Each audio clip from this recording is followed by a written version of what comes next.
سورہ بقرہ کی آیت نمبر 136 سے اللہ تعالیٰ فرماتے ہیں قولوا کہو آمنا ہم ایمان لے کر آئے باللہ اللہ پر وما انزل علینا اور جو کچھ بھی ہم پہ نازل کیا گیا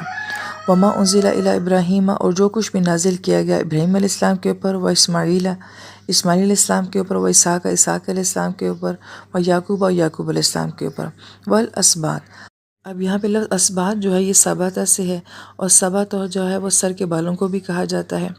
درختوں کی شاخوں کو بھی کہا جاتا ہے۔ اور اس کا یہاں پہ کیا معنی ہے کہ یہ تمام انبیاء اور ان انبیاء سے آگے ان کی اولادیں، ان کی نسلیں، اور پھر ان کی نسلوں سے بننے والے آگے مختلف قبائل، اور جہاں تک کہ پھر اس سے مزید آگے بننے والی امتیں، جماعتیں، سب جو ہیں وہ اسباط کے اندر آ جاتی ہیں۔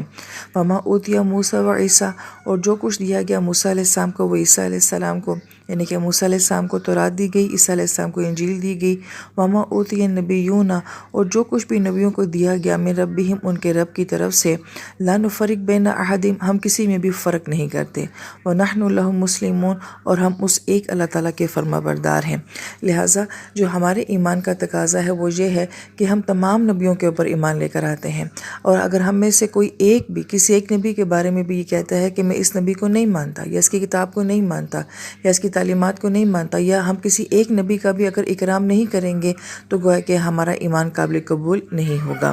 جبکہ ہمارے ایمان میں اور ان کے ایمان میں فرق کس بات کا ہے؟ اسی بات کا ہے، اللہ تعالیٰ کو تو وہ بھی مانتے ہیں، آخرت کو تو وہ بھی مانتے ہیں، مگر وہ نبی علیہ السلام کو نہیں مانتے ہیں۔